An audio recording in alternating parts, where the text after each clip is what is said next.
There we go. We're on. Hey, Gabriel, how you doing? All right, Mike, how are you? Good, real good. Merry Christmas one day late. Yes. We didn't really notice it as Christmas out here. I bet. We did talk about it a little bit, but it didn't exactly feel like Christmas.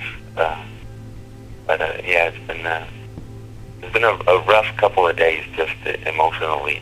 It's a lot of very sharp contrast in emotions, and because it's a joy to be with some of the people we're visiting, but then you hear their stories, and then you go way down, and then you're with the children smiling, and you go way high, and then you see how they look, and the illness and the ragged clothes, and know that they've been here for 3 years, and you go down. So yeah, a lot of ups and downs in the last couple of days. Right.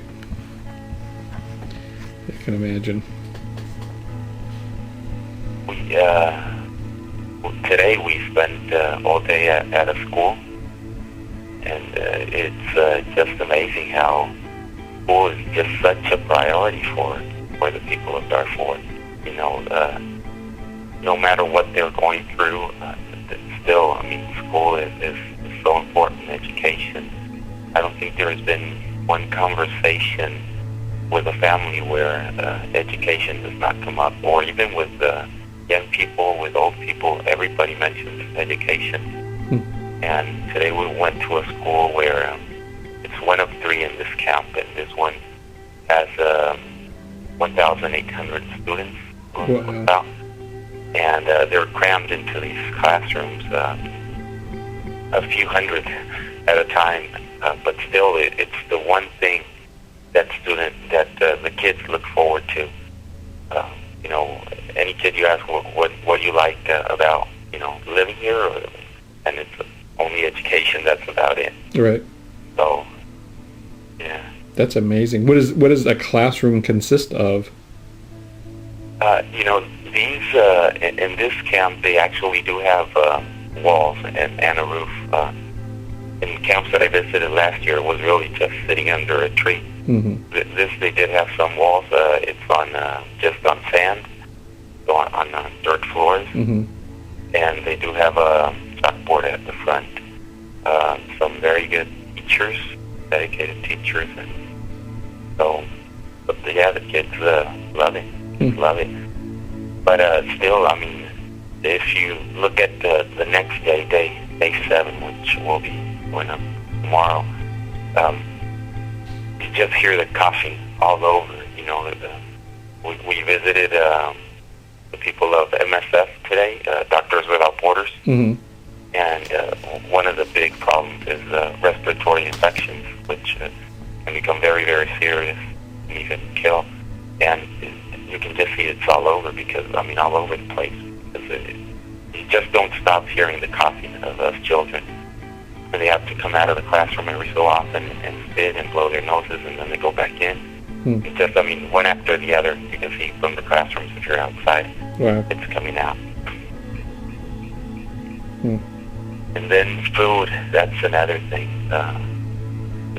They pretty much live on the same thing year-round, so they've been eating the same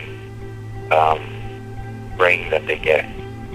And they trade it in for other food, so they end up having less food at the end of the month, but still very little variety. And Stacey and I were talking today about how we've been just a few days of our diet consists of a granola bar in the morning, then some tuna. We brought some tuna cans when we get back, and some nuts here and there. Right. And that's been our diet, and it's only been a few days, and already, we're pretty sick of it and are craving anything else. But now I can't even imagine being 3 years on the exact same diet. Just what it does, to you spiritually, because food is so important, but then also your body, Sure. not getting everything you need. So Are they provided any kind of Tomorrow. What's that? Are they provided any kind of supplements or anything like that? Vitamins or anything from the NGOs? Not that I know of. I do not think so. No. No, I don't think they provide anything like that. I don't know. I think he's one of the coordinators for MSF. He was telling us that right now, for this camp in particular, the refugees are kind of on the edge where they're okay nutritionally, just basically, barely, but that the tough months are coming ahead. So that it's so easy for them to spiral down in a hurry as far as nutrition, and he says that he can only imagine in other camps where it's gotten even worse than here. He says that it's really just a matter of days and weeks where malnutrition can really have an effect on the population of a camp. And tomorrow we're gonna head out to another camp, which is a lot larger than the one we're in. We've been going these last couple of days, 3 days.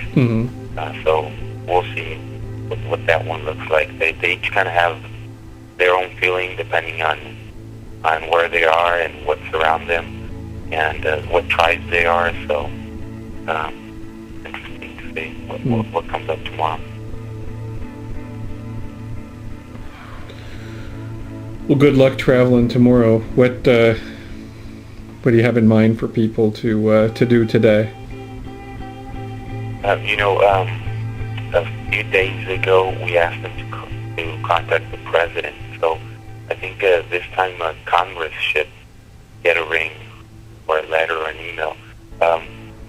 The good thing would be to contact the local offices of their congressperson.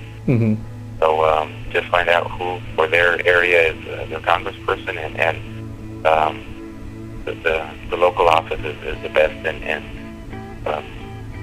usually you don't get lucky to get through to the person, him or herself, but leave a good message about how important Darfur is and how if we don't do anything about this right now,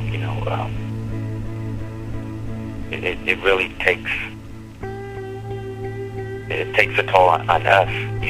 Even though we're not victims, it takes a little bit of humanity away from us.